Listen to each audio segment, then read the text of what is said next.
So we had another BMW show up today, and it is raining out like crazy. So we went ahead, pulled it underneath the carport to try to get out of the weather. It's got a blown power steering pump, so got to get that replaced. No idea how to do it, so in this video is going to be me replacing the power steering pump on this BMW. Let's get it started and see if we can get this car fixed. So first I'm going to have to remove the airbox because the power steering pump is down in there. So I'm going to have to remove the box and then see where I can get underneath there and go from there.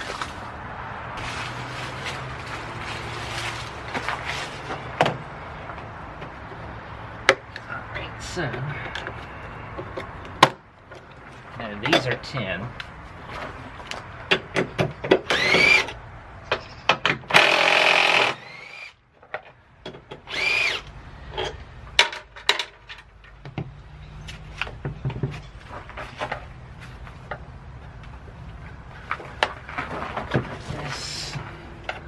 It's got little itty bitty clips on the side that just slides out.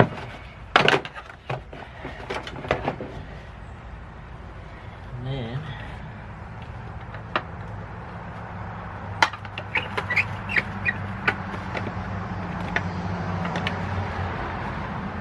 there's my flashlight. Oh, there it is.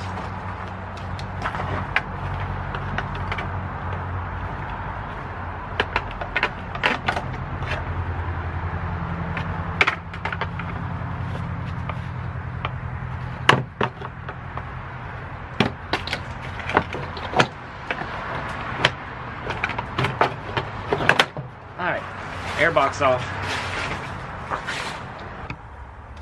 So that's the power steering pump right there. Now we just got to get this line off. The other line is right there. Get the belt off. The rest of it shouldn't be too bad. Alright, so the power steering pump goes in just like this in the car. This is identical the way. Now there's 3 bolts that hold the back on, and then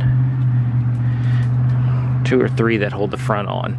So they're gonna be hard to film, but they're down in there. So get those out on the back, get those out on the front, remove the hoses, and then basically it's just slide this down into that exact spot.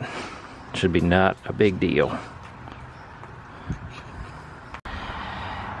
So I got the pulley off.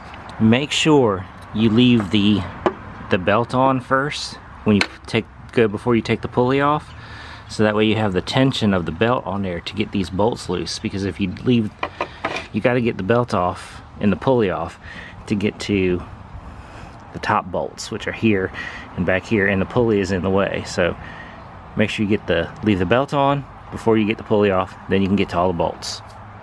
Now let's get them off. Alright, so here is the old one, here's the new one. They look identical. So now it's just sliding it back in, and there was 3 bolts on the top. So you had 1 on the bottom, 1 here, and 1 here. And then on the back side, there was 2. So together, 5 bolts. The pressure side was a banjo fitting, and I can't remember the size of the wrench I needed for that. To get the bolts out for the pump were all T40s. They were easily accessible. Once you got the pulley off the front, all 3 of those are easily accessible. Now let's slide the other one back in, get the banjo bolt back on, get the feed in, and then it's basically put it back together. Not as hard as I thought it was going to be, because I know these motors are really kind of shoehorned in these cars, but it was pretty easy. Basically just remove the airbox and then it's just right there and get to it.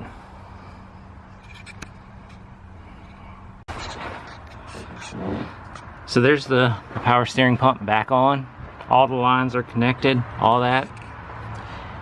Make sure that you line the belt up on all of the pulleys. Make sure they're all lined up, because when I just put it on, the air pump that's down here, it was 2 grooves off. So if I would have started it up, belt could have slipped. So make sure that all the belts are lined up first before you tighten everything down. So there it all is. Now it's just put the airbox in, wrap it up, let's start it and see how it goes. All done, airbox is put back in, fluid's topped off, belt's nice and tight, everything, so it's good to go. I know this was a short video, like probably really short. Wasn't much to record on this because that thing is packed in there. And that's why I'm doing a V8 swap on this. So it was a pain in the butt, but kind of showed you how to do it a little bit. All right, stay tuned to the next video.